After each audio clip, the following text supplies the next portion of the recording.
Ashamaa harka fuune daawwattoota keenyaa nageenyi keenya lafa jirtanis na dhaqqabu jennaa oduu isinitti himna.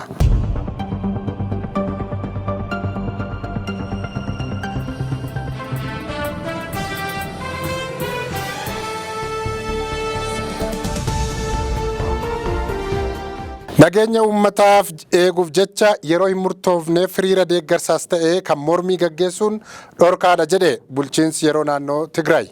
Nageenya uummataa eeguuf jecha yeroo murtoofnee fi hiriira deeggarsaa yookaan hiriira mormii gaggeessuun dhorkaadha jechuun ibsan Leetanaal Jeneraal Taaddasaa Warradaa pirezidaantiin itti aanaa bulchiinsa yeroo Tigraay. Haaluma kanaan walabdeen siyaasaa gara balaa nageenyaa kamiyyuu akka jijjiiramu hin eeyyamnus kana gochuuf ammoo qaamni kana keessatti hirmaachaa jiru of eeggannoon socho'uu akka qabudha kan dhaaman. Kanaan dura bulchiinsi yeroo namoota dhuunfaa yakka sasalphaa fi ciccimoo keessatti hirmaatan jedhe to'annoo jala oolchuuf hojii eegaluun isaa kan yaadatamu ture. Ibsa kaleessatti aanaan pirezidaantichaa miidiyaa naannichaaf kennaniin lakkoofsi namoota dhuunfaa to'annoo seeraa jala jiran dabalaa jira jechuun lakkoofsi sun hagam akka ta'e ibsu baatanis tarkaanfiiwwan olaantummaa seeraa kabachiisuuf jalqabaman cimeetti fufa jedhaniiru.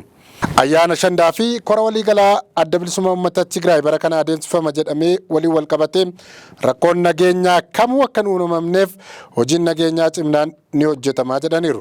Garaagarummaan hooggantootaa dhaaba adda bilisummaa uummata Tigraay gidduu jiru bal'achaa fi hammaachaa dhufuun namoota hedduudhaaf dhimma yaaddoo ta'eera.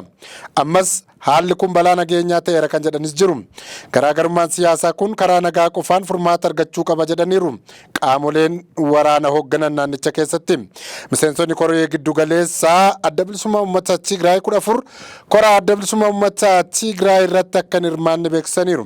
Gareen murtaa'e tokko haala sirna adda bilisummaa uummata Tigraay waliin simneen kora sabaa gaggeessuuf waan jiruuf hin hirmaannu jechuun ibsa baasaniiru.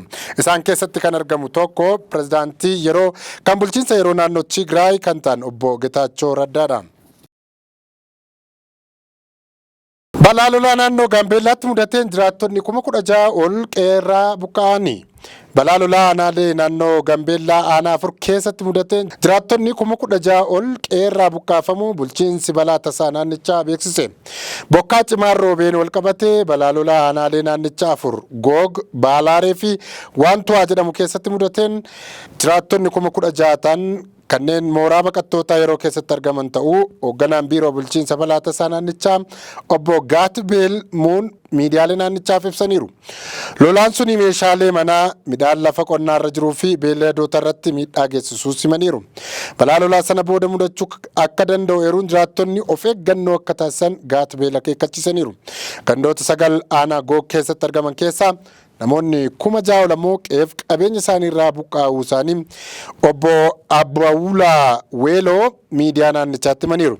Akkasumas aanaa Baalaareetti namoonni 5,000 akka buqqaafaman aangawaan kun himaniiru. Namoonni hedduunis sababa balaa kanaan gargaarsa namoomaa akka eegan himameera.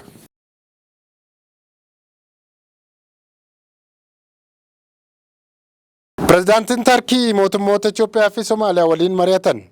Pirezidaantiin Tarkii Recep Tayyip Erdogan muummicha ministeeraa Abiy Ahmed waliin dhimmoota nageenya naannoo irratti fi walabdee Itoophiyaa fi Somaaliyaa gidduutti uumame irratti bilbilaan mari'achuun gabaafameera. Walabdee jiru furuuf Itoophiyaan tarkaanfiiwwan tokkummaa fi walabummaa Somaaliyaa irratti sodaa uume furuu danda'an yoo fudhate rakkoo jiru furuuf karaa bana jechuun Erdogan dubbachuu odeeffannoon waajjira pirezidaantichaa baase beekseera. Akkasumas ibsi waajjira muummicha ministeeraa Itoophiyaa baase akka agarsiisutti muummichi ministeeraa Abiy pirezidaantii Tarkii waliin hagayya gaafa 4 bara 2016 akka lakkoofsa Habashaatti dhimmoota nageenya naannoo fi daldala biyyoota lamaan jidduu guddisuu irratti mari'ataniiru jedha. Ministeeronni dhimma alaa Itoophiyaa fi Somaaliyaa rakkoo jiru furuuf marii marsaa lammaffaa gidduu kan akka eegalamuuf jiru dhagahamee jira. Kaleessa balaa sigiga lafaa Yugaandaatti mudateen lubbuun namoota 21 darbuun dhagahame. Balaa sigiga lafaa Yugaandaa magaalaa Kaampaalaatti mudateen lubbuun namoota 21 darbuu fi qabeenya irratti miidhaan dhaqqabu poolisiin biyyattii himeera.